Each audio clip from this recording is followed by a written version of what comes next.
আসসালামু আলাইকুম। তো এই তো দুপুরে রান্না শুরু করছি। তো একটা কড়াই আমি তেল দিয়ে দিয়েছি, এটা গরম হয়ে গেলে এখানে গোটা গরম মশলা দিয়ে দিলাম, দিয়ে দিচ্ছি জিরা,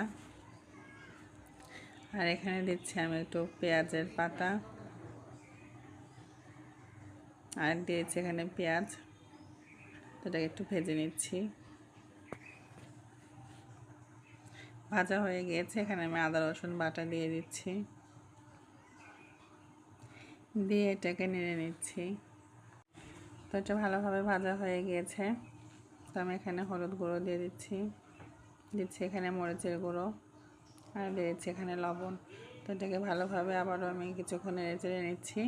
এখানে আমি দিয়ে দিচ্ছি ছোটো ছোটো চিংড়ি মাছ দিব, তার আগে একটু পানি দিয়ে দিয়েছি। আর দিয়ে দিচ্ছি এখানে মাছের মশলা, এটা দিয়ে একটু কষে নিয়ে এর মধ্যে আমি এখন চিংড়িগুলোকে দিয়ে দিব। আর এটা আমি আজকে রান্না করবো মিষ্টি কুমড়া দিয়ে, যেটা আমার বাসায় সবাই পছন্দ করে খেতে। তো আমার কাছে আজকে বড় চিংড়ি ছিল না, তো যেটা ছিল আমি সেটা দিয়েই করছি। তো এই তো হয়ে গিয়েছে। এখন আমি মিষ্টি কুমড়াকে দিয়ে দিচ্ছি, এটাকে একটু নেড়ে চেড়ে নিয়ে আমি এটাকে ঢেকে দিব।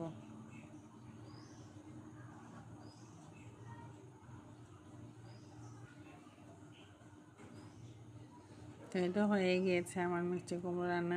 লাউটা অনেক কুমড়াটা অনেক মজা ছিল, একদম সফট হয়ে গিয়েছিল, বেশিক্ষণ রান্না করতে হয়নি। তো এখানে আমি কিছু মশলা দিয়ে দিয়েছি, একটু গরম মশলা দিয়ে দিলাম, যেটাকে আবার একটু নেড়ে চেড়ে নিচ্ছি। তো আবারও ঢেকে দিলাম, আমার ওটা হয়ে গিয়েছে। তো এখানে আমি একটা ভাজি করব, যার জন্য তেলে আমি দিয়ে দিচ্ছি জিরা, পেঁয়াজের পাতা, পেঁয়াজ, কাঁচামরিচ। তো এখানে আমি ফুলকপি ডাঁটা, গাজর, আলুকে ছোটো করে কেটে নিয়েছিলাম, ধুয়ে রেখেছিলাম, সেটা দিয়ে ভাজি করব। তো এটা একটা ভাজা হচ্ছে। তো এখানে আমি হলুদ লবণ দিয়ে দেব।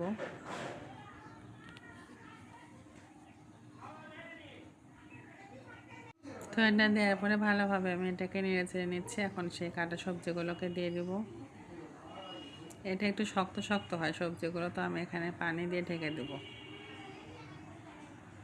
সেদ্ধ হওয়ার জন্যে। তো এই তো হয়ে গিয়েছে ভাজি। আর এখানে আমি একটা মজার চচ্চড়ি করব, যেটা আমার খুব পছন্দের, সেটা হচ্ছে লাউয়ের, মানে এটা কি মিষ্টি কুমড়োর যে শাক ছিল সেই শাকের ডাঁটা দিয়ে একটা চচ্চড়ি, চিংড়ি দিয়ে। তো এখানে আমি সব মশলা দিয়ে দিচ্ছি, পেঁয়াজ, কাঁচামরিচ। তো আমি এটা আজকে